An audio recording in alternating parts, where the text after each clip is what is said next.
Hello folks, welcome back to the channel. Thank you very much for joining me once again.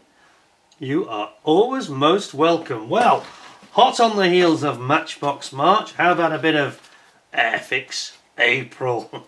Now it's not going to be quite the same as that because I don't have a huge Airfix collection of ancient kits, sadly, but no, it's not quite the same thing. I wasn't quite as inspired by Airfix, even though I did like them a lot and I used to buy them for quite a lot. But a good friend of the channel, Mr. John Fogo, has sent me this book very kindly as a gift, and I thought the very least I could do was have a good old muse through it, because it's quite clear from the reaction that I've had from all of you viewers and subscribers that the sort of thirst for nostalgia, shall we say, that you had with those Matchbox kits was palpable, and the stories that people came back with, you know, telling their own individual personal sort of journey with Matchbox and memories of buying these kits with their pocket money or getting their dad to buy them a Christmas present, etc, etc, getting mum to buy one in exchange for washing the car and things like that. Quite amusing, and so like my own story. So many of us seem to have a shared sort of experience that we went through at the time. Anyway, so Airfix, there's this rather nice, Arthur Ward is an acknowledged expert on Airfix. I think he's done a couple of books actually, but I thought we'd have a look at the book. I'll zoom you in and see what you make of it. I think this will again bring back some quite good memories, I think. So let's have a look at this. The Boys' Book of Airfix. Who says you ever have to grow up? Isn't that a good sort of title? Yeah. So, we've got a Vulcan straight away. Look, £20. It's not a cheap book, is it? Wow. Okay. So let's have a little flick, just a quick flick through. You're going to see some of that wonderful Roy Cross artwork that I mentioned in my Matchbox. Look at the original Airfix logo. I do prefer that. I've got to be honest. I liked it. Isn't that cool? But I was saying in my Matchbox various video presentations that I always did like Roy Cross's artwork as well. Perhaps arguably you could say they're even more of a photographic nature in terms of the realism. So perhaps didn't quite grab me in the same way as the Matchbox colour. They were very colourful, the Roy Huxley ones, but Roy Crosses were almost photographic in their quality. So look at that, all the kits that they used to do Airfix. This is probably in the mid-late 70s. Henry VIII, you know, you've got all the ships of the golden age of sailing. Harrier GR1 and Stuka, 24 scale Stuka. They've actually not got the Spitfire in there, or have they? No, they haven't, have they? That's interesting. But anyway, we're going to see lots of things. It gives the introduction here about how Airfix started up and started doing these like almost like a Lego set they used to do, and of course they go right back to the 50s to Airfix, late 40s, early 50s. But they also did their slot cars as well. I used to have some of their slot cars, some of their later ones in fairness. I had an Airfix, was it a Williams FW07 that they did in the 1980s? Got the TSR2 there, favourite of mine, which I've built, of course. And it sort of talks about this chap Nicholas Cove. He was the founder of Airfix. I think he was he originally from the Czech Republic? I might be wrong in that, but I think he had. I'm not sure if it was English. Cove. Just reading. Cove and his family in the 1940s. It was Hungarian. There we go. Okay, not Czech Republic. Cove's the Hungarian. Okay, so he's from Hungary originally. Bordering with Ukraine. Well, there we go. Interesting. But member of the Jewish community. And he started doing children's scissors and all sorts of things in plastic. So he was really into plastic. Bits of him and his wife and his granddaughter. Oh, grandson, big pardon. Talks about his journey, and I think he escaped the Nazis basically, and it tells you quite a lot about his history. And then it starts on the things that he was doing. So they were doing all sorts of things like telephones, injection moulded telephones, toys, tractor, scale models. So the first scale models, it looks like they were tractors basically. And there he is.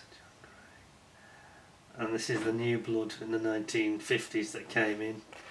Ralph Ehrman. Urban, I think it should be pronounced. And then they started on these the ships like the Golden Hind. Look at that early stuff. Look at that Airfix construction kits. Diving submarine. How many of you remember that? Did I actually have that? I think I did. I think I did. Or maybe it was my brother. Maybe it was my brother. My older brother had it. The diving submarine, look, which I think used to operate on a little. It had like a little pipe, and I think it had like a bulb on it, and you would. It would basically pump the air out and then dive, basically. Quite clever. And then you got all these things like the Home Pride. The little Airfix made the Home Pride, Flower Man, and then they were getting into all sorts of things. The ukuleles, figures started, and this is where the construction kits started their packaging. Look at this. We talk about classic packaging, but look at that. It looks like a bag of sugar or something from the sort of rationing period in the 40s, doesn't it? That is quite amusing, isn't it? Look at that. And then you get this original artwork, so you get Stuka, civilians. Look at that, figures. Oh, look at that, Saunders Row 53. I had that kit. Not quite that version, I don't think. I think I had a slightly later one than that. Look at that, they did detached house. That's incredible. Infantry Combat Group, 00 scale, so that's 76 scale, isn't it? Toy catalogue. This is when they started with the toy catalogue. And then you've got 4.5. What's that? 4.25 inch doll. A naked doll. How bizarre. Red Indian set. Now remember some of these other things that they did. Red Indian set where you get a bow. I'm sure we'll come to this later, but I had one of their guns. Ooh. And it was very much sought after. Removal van. Toy ukulele. Look at that. Excuse me. Here's one of the Ferguson tractors. One of the early ones that did. And the Bristol helicopter. Bristol 192. And here you go, here's your first Spitfire, look, oh, in the bag, in blue plastic. They had a thing about blue plastic, didn't they? Renault Dauphine, look at that. SS Southern Cross, started doing ships here in the 1950s, 1953. And then we get into the mid-50s, you get a Lancaster bomber appears, Wellington bomber. Hadn't quite got to the Roy Cross stage of quality artwork, they're more cartoon-like, weren't they? Buccaneer, look, wow. In fact, it's the prototype, it's the NA39 Buccaneer prototype. And then they talk about going into boxes then, the Endeavour, 1768 Endeavour boxing. So that, yeah, the boxers start. Look at that, Indians. For cowboys and Indians. Gosh, infantry, cavalry, animals, zoo animals. Look at those. Zoom in a bit of this. Look at that, all the different figures you can get. And the Morris Mini. Again, it's a hanger bag style packaging. Avro Anson, I remember this one, that one I can remember. That's one of the earliest ones I can probably remember. And then you've got your Lancaster 72nd scale. American Civil War cavalry. Sorry, Confederate infantry. And then you've got Skybirds. Huh. Look at these. The early boxings for things like the ship Santa Maria, Golden Hind. They're all the figures they did for the railways, because of course this is where people sometimes ask me the question. A few of you have asked this question. I'll just zoom back for this. Several of you have said to me when I was doing the Matchbox videos and asking me why was it 176th scale instead of 172nd. Well, the answer is Airfix started doing 176, or as I mentioned, 00 scale for the railways. It meant that they could do all these vehicles and little buildings and figures to go with railway sets, and they were big sellers. You know, they were very popular. And you can see here, you know, you even got buildings and houses and things that go outside the railway sets. And that's why they did that scale, and that's why it stuck. So it was a hangover really from the railway days. Look at that, you've got kiosks, selling newspaper kiosk. Aren't they good? 1958. Wow. News agents and a car service station.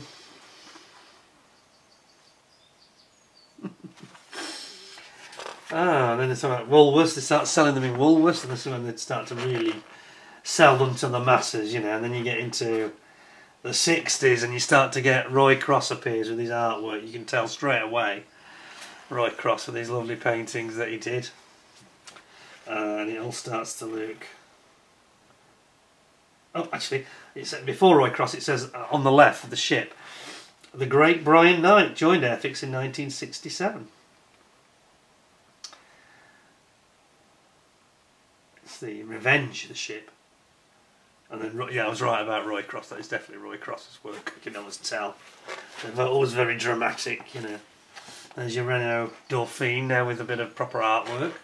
City streets in the rain. And then we've got our 600th scale ships range, including the County Class Destroyer, which I had, that one there. I wonder if any of you, I bet many of you have had those. HMS Hermes here. Whoops, HMS Hermes at the top. Is that HMS Belfast? I think it might be. And I say that's a Devonshire, HMS Devonshire, I think it is, County Class Destroyers. And then you've got all sorts of new concepts coming through with figures, with buildings, so they're creating like a play set almost, same with the D-Day one here.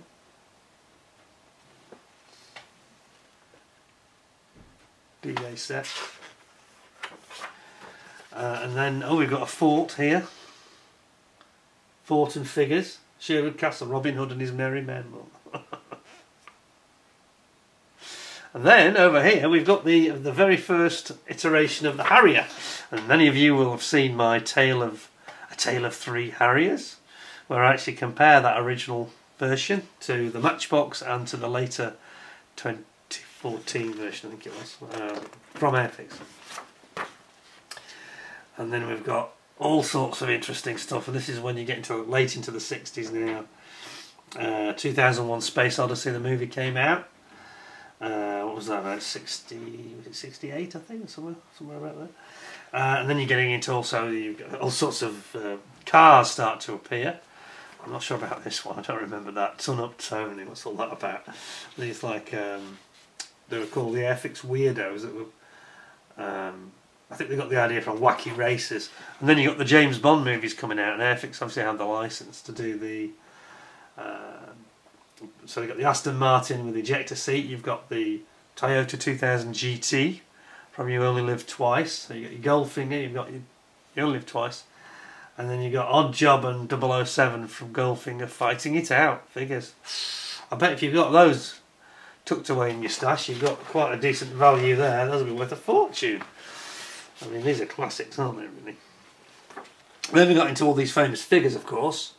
They did Knights and Oliver Cromwell, and of course the Coldstream Guards, Buckingham Palace, all that kind of thing. SS France in the big ships, and of course John Wayne cowboy films were very popular in the 60s, so they started doing cowboys, HO and 00. So that's two different scales. And then we've got, again, Roy Cross's influence is starting to creep in, you can see it now. The really dynamic artwork comes in. You've got the what is that, the W217, and here you've got the DH4 World War One biplane. And it's talking about new designers coming in. Again, remember these, the Battle of Waterloo set, Roman fort, and then the D-Day gun emplacement. I had that one, I had the gun emplacement, that's for sure. And you got the omnibuses, the Great War buses. And then some of this slot car racing that I spoke of. Slot car racing. It says, in the 50s and 60s, slot car racing craze swept the US and the UK.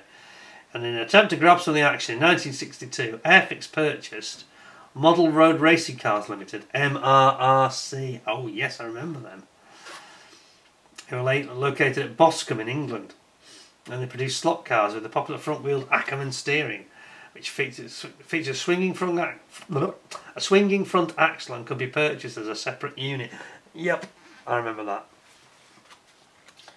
And on the later ones I had the Williams FW07. The 1980, 79 car, I think it was. And SRN1, well of course I did the review of this, there's the earliest artwork version of it, and then there's the Roy Cross and mid-60s revised artwork, and as I mentioned I did do the review of this. It was loaned to me, that one, wasn't it? And again, railways, talking about they did these railway kits. I don't think they were actually intended to be actually run.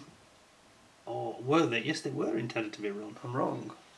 So they actually produced railway trains, and this is where, obviously, where Hornby today have got an echo of that, more than you could say.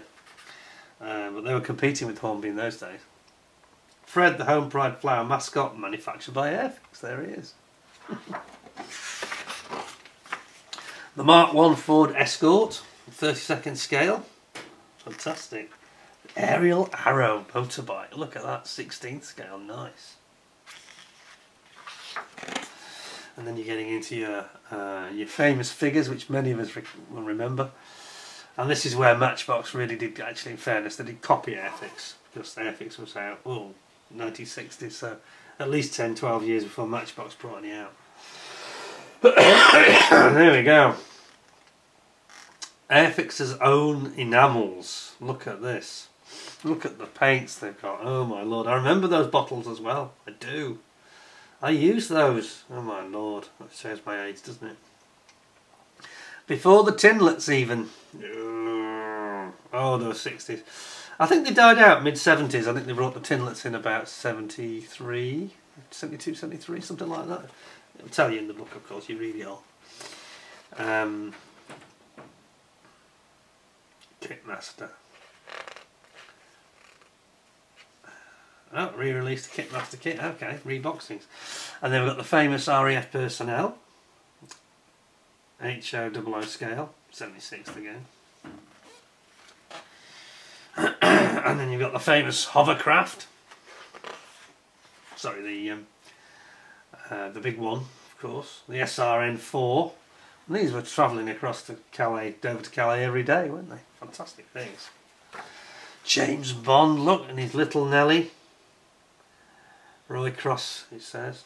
Auto gyro. He says here, I'd wager that every boy who grew up in the 60s model had at least one of these classic Airfix military models.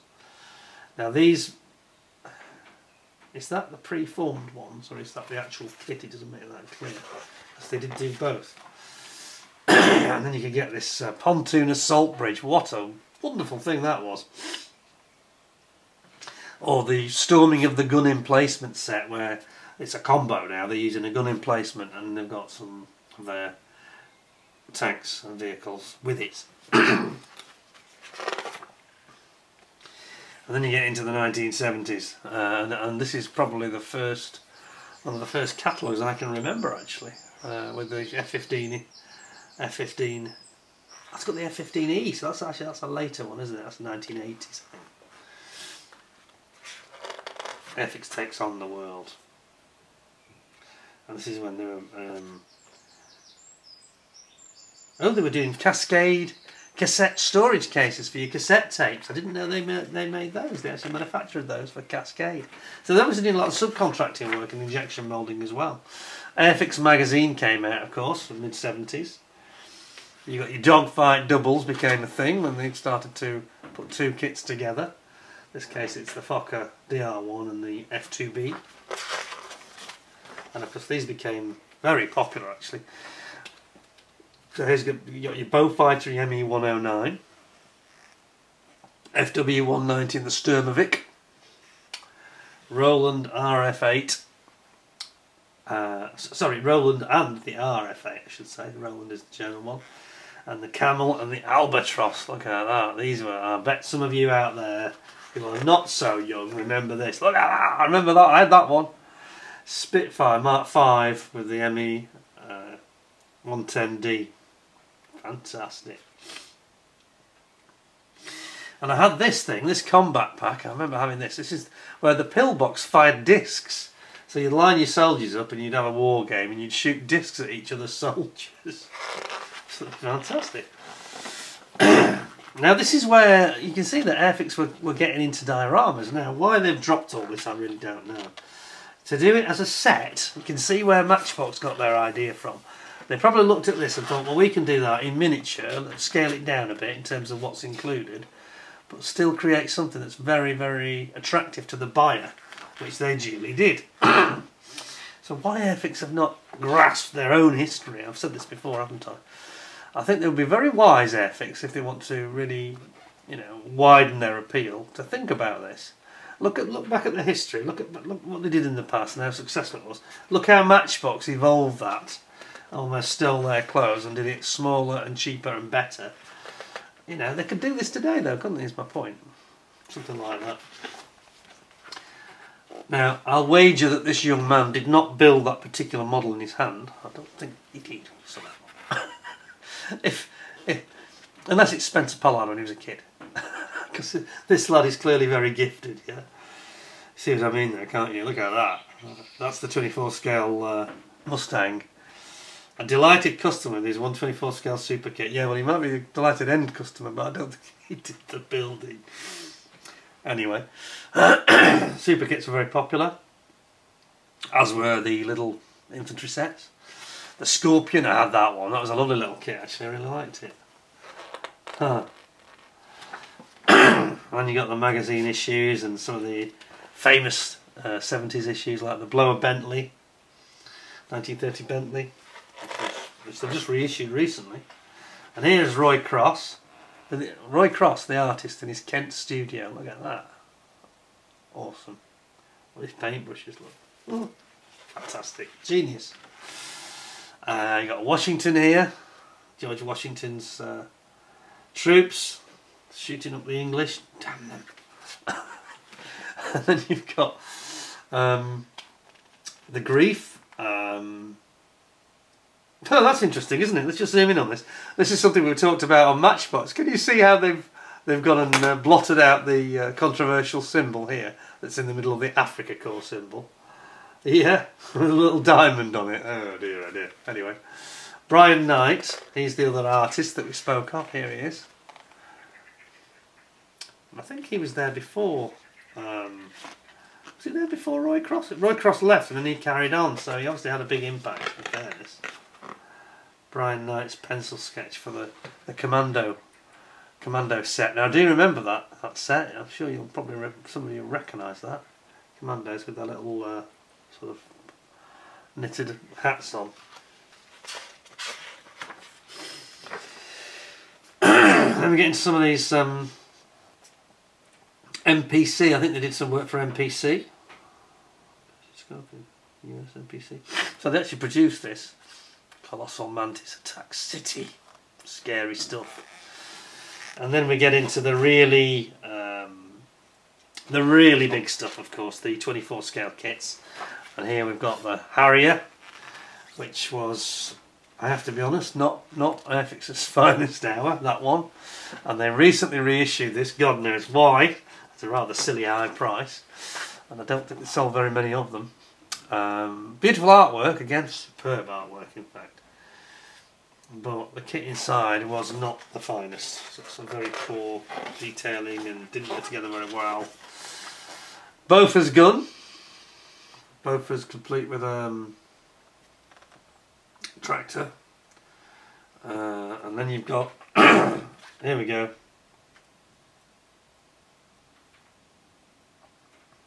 Jeff Hunt artwork for the RAF Rescue launch. Here we go again, revising the artwork that I've spoken of so many times. So here we go, an example of Airfix having to do it here. So we've got a Focke-Wulf 190 that they're shooting at, and there's actually a ditched, is it a fortress? I think the guys in the launch are trying to save a fortress. And then the revised version where all the war and violence of any kind is removed. And it says, just a nice day out on the water without any evidence of World War II. Ridiculous. And here you've got your famous 8th Army, the Desert Rats, Monty's Desert Rats. You've got the Africa Corps figures. Now these were nice. These are these multi-pose figures where you could pose them as you wanted to, really. I really like these. I had lots of those, to be honest.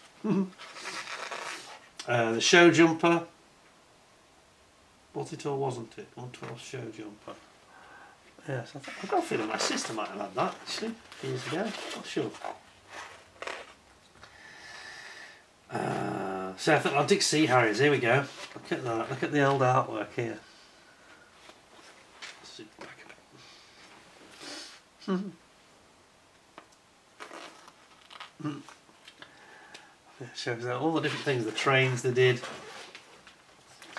Started to do birds, bullfinches in 1976. I think they were trying to appeal to the young ladies a little bit as well. And they were doing very much so here with the cotton craft sets, where they had like a painting, new artist set, painting set, and they had cotton craft sets. So they were diversifying quite a lot. And then Better Builder, which was a little bit like a Lego thing type of sets, construction toys. And then of course in the early 80s we got the Star Wars. They had a tie-up with MPC, who produced these, so we then had Airfix Star Wars. And we got the Soviet helicopter. I had the Douglas Invader, and an absolutely classic bit of Roycross artwork there. Look at, there's plenty of action going on here. So that'll be during the Korean War, I think. I think it's the Korean War. All sorts going on here. And they're drawing your attention to look at the wonderful artwork, and this is what they changed it to. That became your box art. Isn't that tragic? Palatoy. This is what Palatoy had done to it in little more than a year. Which version is likely to stimulate the purchaser's imagination? A terribly built kit. Some of them were terribly painted as well. Maybe not so much that one, but some were awful. Absolutely dire. And again, Palatoy's 1980 studio shot of the Spitfire. It just looks like a horrible toy. It's not even well finished. It's not weathered. It's not anything. And the lighting is unsympathetic. It's not well done. There's no background. It's so bad as a concept. What were they thinking of? I mean, I don't know if it goes into them, but it probably does go into who made these decisions in this book.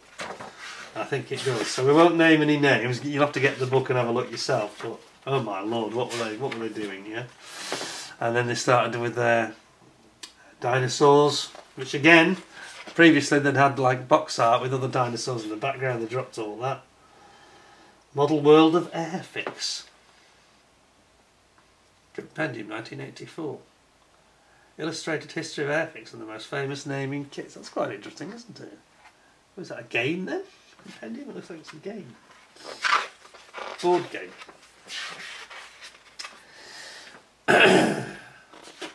Tail Gun Award.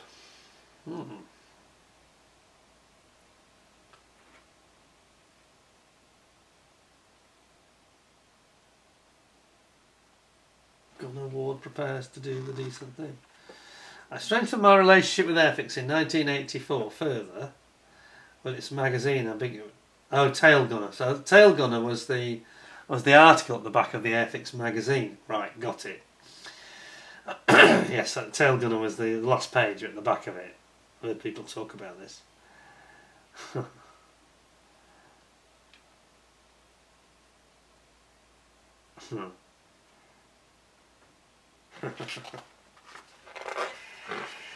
And then look at this catalogue. The catalogue's coming out with some nice artwork on.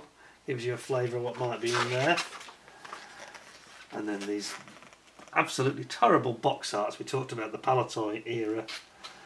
A brush with Humbrol. This is when they started to sell the Humbrol products. Before the current situation where they're now owned by Hornby. But Humbrol actually bought Airfix, of course, in the 90s, I think it was. It's all in here. It's all in here. The games and toys they produced. Yeah, some of these are perhaps a bit less interesting, but here's a nice one. Look at these. Showing you some of those finished kits, the Vulcan and the Typhoon. Lancaster, Mustang, Spitfire, Focke-Wulf 190, ME 109E. There's a late model Harrier.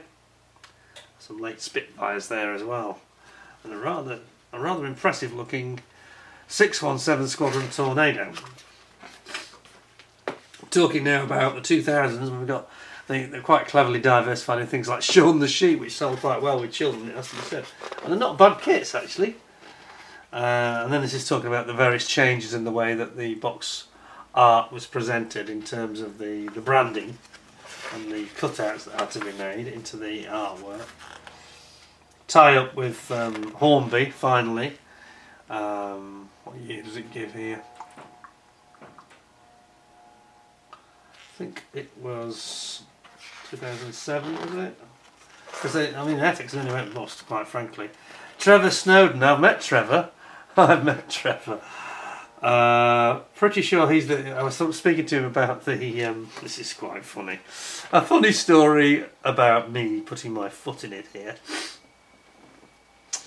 So Trevor, I just realised I haven't got my lights on today. Let me just get some more light for a second, because I think it will be a little bit brighter and lighter.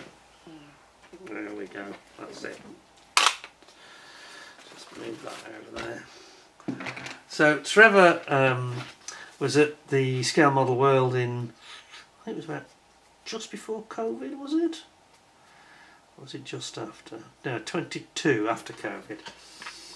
22 when we started going back, and I was talking to him. He had this Buccaneer Special Interest Group stand he was manning, and I started talking about Buccaneers and saying about my history, which some of you know. I used to live near the RAF Honington base where they had the Buccaneers, and I was complaining about the Airfix, the old tool Airfix 140 Buccaneer. And he said, oh, well, I used to work at Airfix, you know. I said, oh, well, let's hope you weren't responsible for the design of this god-awful Buccaneer that they used to have, you know. And he said, well, yes, I was responsible. And I had my wife stood behind me, and she sort of took a few steps back to disassociate herself from me. And I was like, oh. And he did tell me something very interesting. He said, yeah, he said, a lot of the problems with the kit, not all of them, obviously, he said, there were restrictions about how they could do the tooling then. He said, but the biggest problem was that Heller, of course, were actually producing they did the moulding. And a lot of the injection moulding was done in France. And he said they were just doing it wrong. They were not letting the sprues cool before they... And we've seen this with other manufacturers, I've talked about it before. And they were yanking these, especially the fuselage parts, yanking them straight out of the mould when they were still hot, and they were warping as a result. This is why everybody got these warped fuselage parts. And I was laughing and said, oh dear, I didn't mean any offence, you know. And he said, no, he said, I understand why you say that, everybody does. He said, I've had this conversation with many other people who say, oh, you weren't responsible for that load of rubbish. And it's like, well, I was actually. He said, but if had it been moulded in the UK, it would have been far better quality. He said, we'd never have had all this banana-shaped. He said, aren't you one of the people that complained it was banana-shaped? And I said, yeah. I said, I built it. Quite a decent one, not the best ever, but decent, you know. And I said, I beat it in the end. He said, yeah. He said, it's not my finest hour. And I was thinking, no, it's not my finest hour. Put my foot in it like that. Always tread carefully.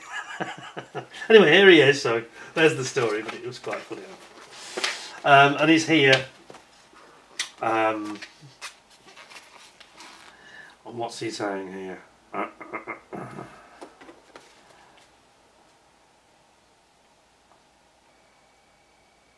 Yeah, I'm just sorry, just zooming you in.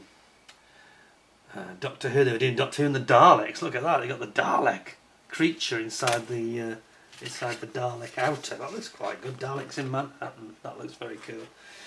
And so Doctor Who came on board in the 2007 onwards, and the Nimrod. They're talking about the Nimrod here. Nice artwork there, and it's saying about. There is Trevor again. Trevor again at his desk, hopefully designing things a little better. He's got the TSR2 in front of him, so clearly that was one of his designs. It's not a bad kit actually, the TSR2, in fairness.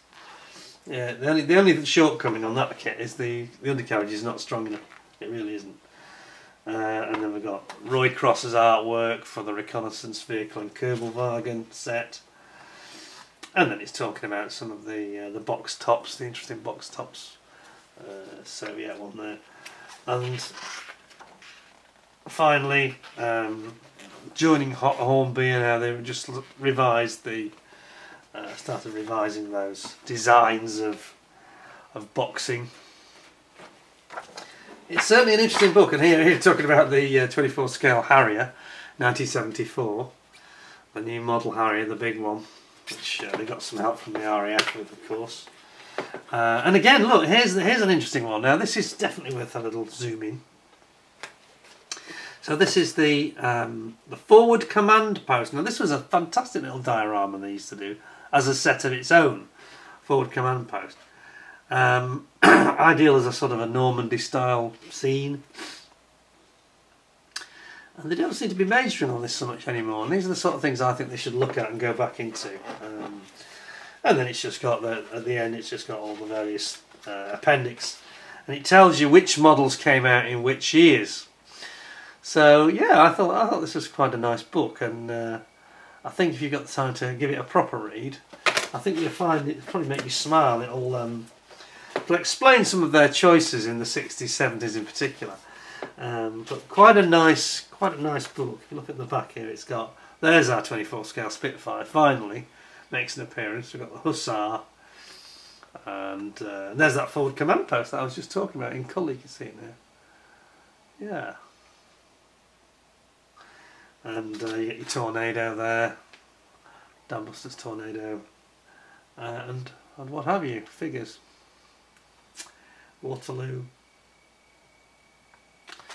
Very interesting book indeed. So John Fogo, thank you very much for the book. And really, I'm going to read that properly when I've got more time. It certainly brings back a lot of memories, I've got to say. And I thought I'd share them with you, so I hope you found that interesting. We've got some interesting new reviews coming. One in particular which I think you're going to enjoy. And we've got a slightly unusual subject. A kit that has many parts. It's probably a world record for its size and type. That's going to be very interesting as well. So please stay tuned for those. In terms of Airfix April, I'm not sure. We have actually got one thing that is coming out. I'm probably not going to be doing a review of it myself, and that's the new Liberator. The B-24 Liberator is coming out. I think it's out today, tomorrow in fact, as I'm recording this. So yeah, so that's something to watch out for if you're an Airfix enthusiast. I'm sure that's going to be quite a decent kit. Not quite my subject matter, so I probably won't be touching on that one. Unless, of course, Airfix decide to send me one, which they probably won't. Anyway, thanks very much for watching. Hope you thought that was a nice blast from the past. Little trip down memory lane there. And will, I'm sure, stimulated some of those memories again of what we were doing, and our younger, simpler lives were quite good fun at the time, I'm sure. Anyway, thanks for watching. Hope to see you again in the very near future. In the meantime, thanks for all your time. Please stay well, stay safe. Till next time, thanks a lot, and bye for now.